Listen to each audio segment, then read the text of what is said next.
We're staying at the KOA Holiday in DuBois, Wyoming. And yes, we looked up how to pronounce that.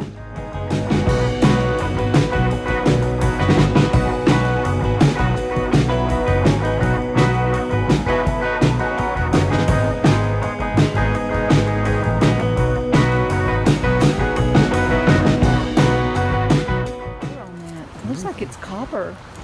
It's really pretty. Wood, yeah. These are one of the premium cozy cabins at KOA. An interesting note. Going into Boy from the Yellowstone Grand Teton, you see the vast alpine terrain that is all too familiar to those national parks. When you leave town going toward Lander, you experience the Badlands. In town, one side of town is dominantly Badlands and the other side is alpine. It's very distinctive. Probably quite an unusual feature to most towns. DuBois is home to quite a few attractions. The National Bighorn Sheep Center.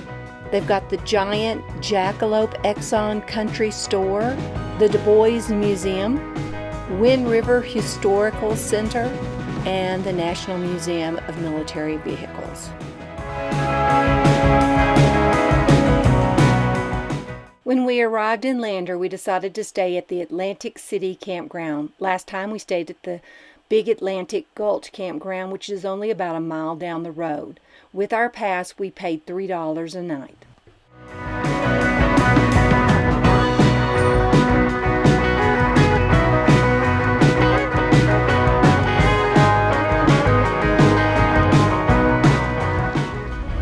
We're on Lewis Lake Road, considered to be Lander, Wyoming, but we're actually about 20 miles from Lander, Wyoming.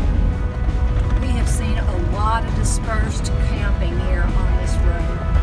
Find us a spot and want to move up here. It's funky. It looks like it should just fall apart.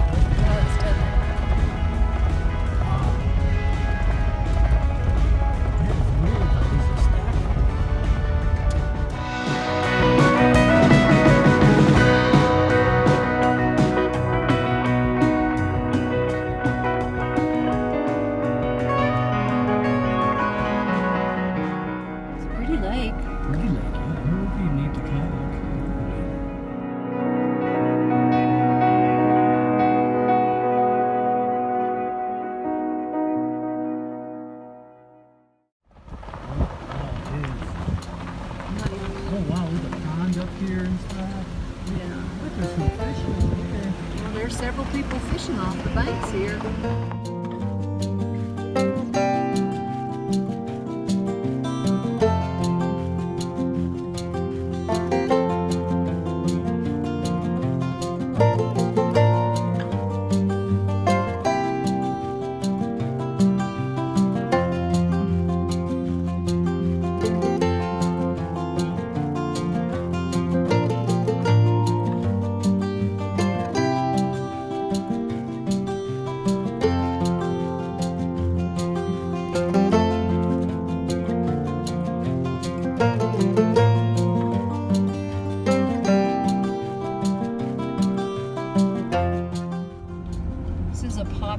Hiking and climbing area. There's the valley, and there are a lot of switchbacks on this road. Switchbacks down here. Hey, this would be fun with a camper.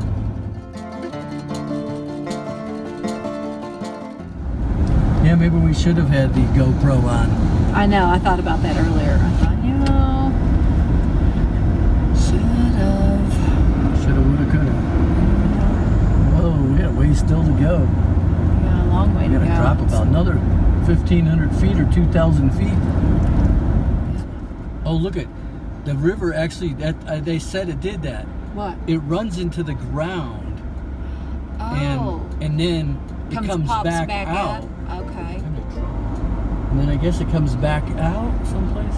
Is it over here yet? I don't know. Is it still? No, there's the water. There's the water. Okay, so at one point the water went underground and it comes back up out over here. Oh, I see. Right where it happens. Just coming out of the rocks? Yeah, it's just coming up out of the rocks. Sorry. Get a good video. Okay, so this is Red Canyon and Pocosia, Little Pocosia River.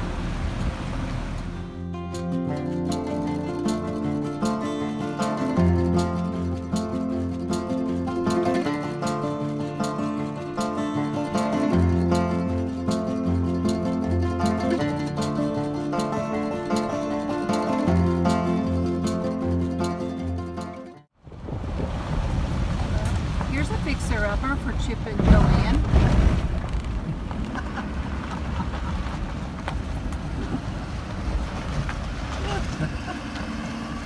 South Pass City began in the summer of 1867. Unlike most gold boom towns of the Old West, this one endures today with about 40 residents. This is one of the best preserved towns in Gold Mill, the Carissa in the west. Gold rumors along Sweetwater River date back to the 1840s. However, gold was easier to get elsewhere.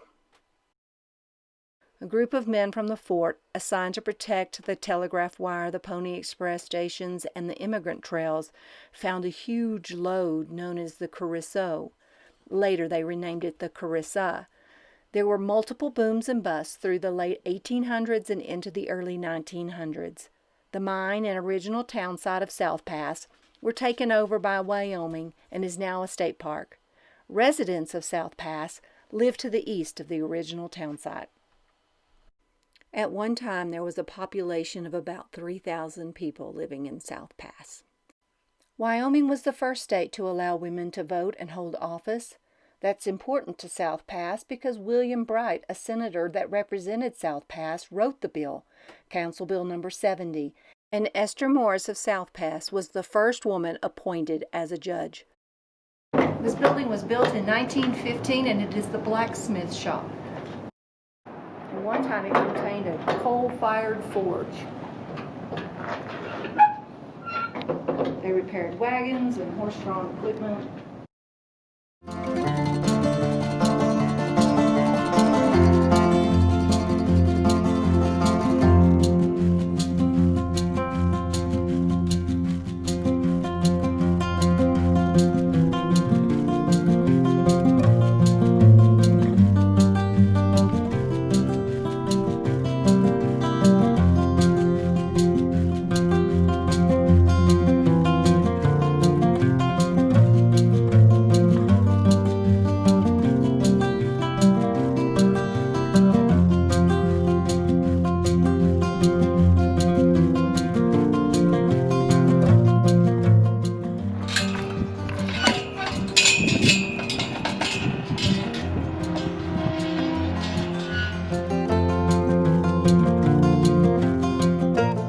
In a place called Miner's Delight.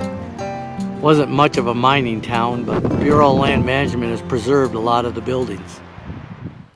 Gold was discovered in Hamilton City, or Miner's Delight, in 1868, and it saw its height during the gold mining boom in the late 1800s. As its most prosperous, there were about 70 people in residence in 1870. 40 of those were miners. Then the mine went bust somewhere between 1872 and 1874. There were smaller booms after that in 1907 and in 1910 and again during the Depression. It was inhabited until the 1960s. But in 2015, it was turned over and is now managed as BLM property. Side note, Calamity Jane was known to spend time in Hamilton City as a girl.